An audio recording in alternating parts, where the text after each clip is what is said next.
दोस्तों नमस्कार, Indian GS centre में आपका स्वागत है। आज हम आपके सामने हाजिर हैं एक नया टॉपिक लेकर। टॉपिक का नाम है यूनिफॉर्म सिविल कोड के आने से क्या बदलेगा।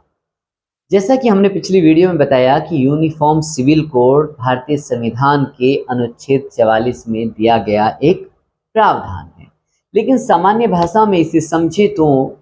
यूनिफॉर्म सिविल कोड यानी समान नागरिक संहिता का अर्थ है कि सभी धर्म के मानने वाले लोगों के लिए सिर्फ और सिर्फ एक कानून होना, सभी धर्म के लोगों के लिए शादी की उम्र एक होना और सभी धर्म के लोगों को मानने वालों लोगों के लिए तलाक की प्रक्रिया एक ही होना, विरासत में हिस्सेदारी स्त्री पुरुष के लिए समान होना, गोद लेने के नियम समान होना, उत्तराधिकार के नियम एक समान होना। अब जब पूरे देश के अंदर सभी धर्म के मानने वाले लोगों के लिए एक समानता लाने की बात अगर यूनिफॉर्म सिविल कोड कर रहा है तो यूनिफॉर्म सिविल कोड से दिक्कत क्या है, और अगर यह आ गया तो बदलेगा क्या।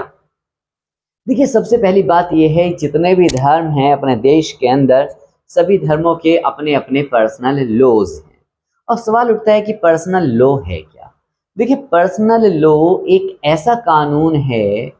जो किसी धर्म के मानने वाले व्यक्ति के लिए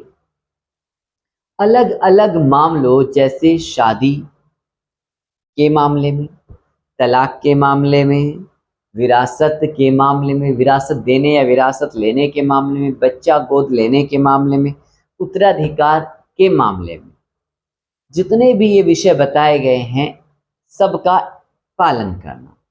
और ये हर एक धर्म में अलग अलग तरीके हैं, अलग अलग परंपराएं हैं, अलग अलग रीति रिवाज हैं, चाहे वो शादी को लेकर हो, चाहे वो तलाक को लेकर हो,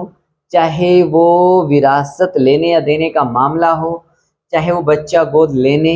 या ना लेने का मामला हो, या गोद लिए हुए बच्चे को मिलने वाले अधिकार या हक की बात हो। सभी धर्मों के पर्सनल लॉज में इन सभी मामलों को लेकर अलग अलग कानून हैं, और यही कानूनों को खत्म करने का नाम है यूनिफॉर्म सिविल कोड। यानी यूनिफॉर्म सिविल कोड अगर आता है तो सभी धर्मों के पर्सनल लॉज खत्म हो जाएंगे और सभी धर्म के मानने वाले लोगों को एक साथ एक जैसे कानून का पालन करना पड़ेगा, जिसको यूनिफॉर्म सिविल कोड के रूप में सरकार लाना चाहती है। अब सवाल ये है कि क्या सरकार इतने विविधता वाले देश के अंदर, जहां पर करोड़ों की संख्या में लोग हैं और सभी लोग किसी ना किसी धर्म से ताल्लुक़ रखते हैं और सभी धर्मों की अपनी अपनी अलग अलग परंपराएं, तौर तरीके, रिवाज हैं, जिनके मद्देनज़र शादी विवाह होते हैं, तलाक होते हैं, शादी की उम्र अलग अलग होती है, यहाँ तक कि बच्चे गोद लेने और विरासत में बच्चे को क्या मिलना है या नहीं मिलना है, इसके तौर तरीके उनके पर्सनल लॉ से ख़त्म होते हैं। तो क्या सरकार इन सभी लोगों को जो वर्षों से अपनी विरासत या अपनी परंपरा को मानते हुए आ रहे हैं, उनको यूनिफॉर्म सिविल कोड को मानने के लिए राजी कर लेगी? दूसरी बात यह है कि क्या भारत के सभी नागरिक अपनी धार्मिक रीति रिवाजों और परंपराओं को छोड़कर अचानक से यूनिफॉर्म सिविल कोड को मानने लगेंगे, या फिर भारत सरकार के द्वारा लाया गया यूनिफॉर्म सिविल कोड भारतीय एकता के लिए